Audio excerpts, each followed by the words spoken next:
Well, Belgium's foreign minister says his country will join the UK, France, Canada and Australia in recognizing Palestinian statehood at the UN General Assembly next week. Maxime Prevot says firm sanctions will be imposed on Israel, including a ban on imports from illegal settlements. But he said this will only be formalized once Hamas releases all of the captives and no longer governs Gaza. 147 UN member states have already recognized the Palestinian state. This includes most of the global south, as well as Russia, China, and India. Israel's war on Gaza prompted more countries to join them. Another 10, including Mexico, Ireland, Norway, and Spain, formally recognized Palestine. In 2012, the UN General Assembly upgraded Palestine from a non-member observer entity to a non-member state. And then 2 years ago, the Assembly overwhelmingly backed its bid for full membership. But the U.S. has repeatedly blocked the move at the UN Security Council. Tamer Qarmout is with us. He's an associate professor at the Doha Institute for Graduate Studies. Thanks so much for coming in. So we're seeing this push for recognition of a Palestinian state. As I was just saying, Belgium is the latest one. I mean, this is significant, or how do you see this? Of course, significant, and it's in the right direction. But the problem is, time is not on the Palestinian side, especially that when we have this perfect alignment between the American administration and the Israeli government now. I mean, they're so united and fixated on achieving their goals in Gaza and in the West Bank. And I think these recognitions, if they are not accompanied with immediate actions to impose sanctions in Israel, all types of sanctions, and also add more pressure on the US as well. I mean, we want something like similar to the South African model when the apartheid regime was isolated by international sanctions. And when I say sanctions, real sanctions. If this does not happen immediately after these recognitions, I'm afraid time is not on the Palestinian side. So that announcement by Belgium about them imposing sanctions only if Hamas doesn't govern is not enough. There are so many ifs and preconditions, and again, it's not clear to many observers.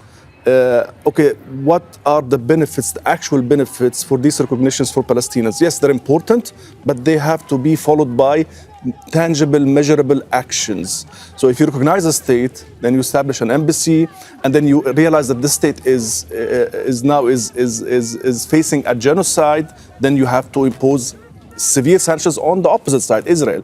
So positions are good, decisions are good, statements are good, but what needs to follow is real measures on the ground that will help Palestinians, that will help stopping this massacring first, this genocide, and then more or less set a pathway for this establishment, for this state. How will it be created? On which parts of Palestine it will be created?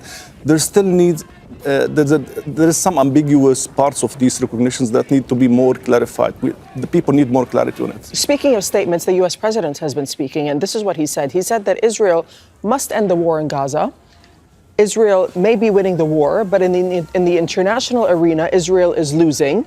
And he also added that Israel's influence in the U.S. Congress is weakening. And that's quite a statement from a U.S. president, isn't it?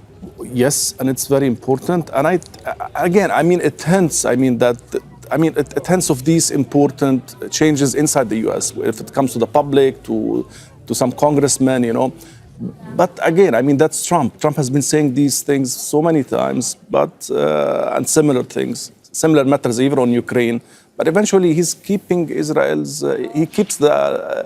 lifeline, you know, when it comes to military support, economic support. So the U.S. also has to more or less embrace Israel in a good way to stop it from this genocide. It needs to save Israel from the destiny it has put itself in. But we don't see this happening. So this is why when I say recognitions are important, public opinions are important.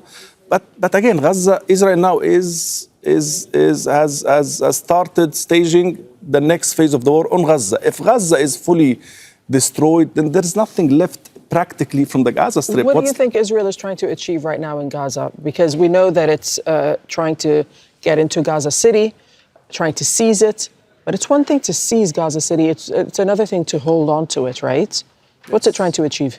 Dareen, we have the Rafah model in front of our eyes. Rafah, this is the third largest city in the Gaza Strip. It disappeared. It does not exist now. So Rafah, the city of Rafah, does not exist now. It's an empty piece of land that Israel controls, that has its troops on it.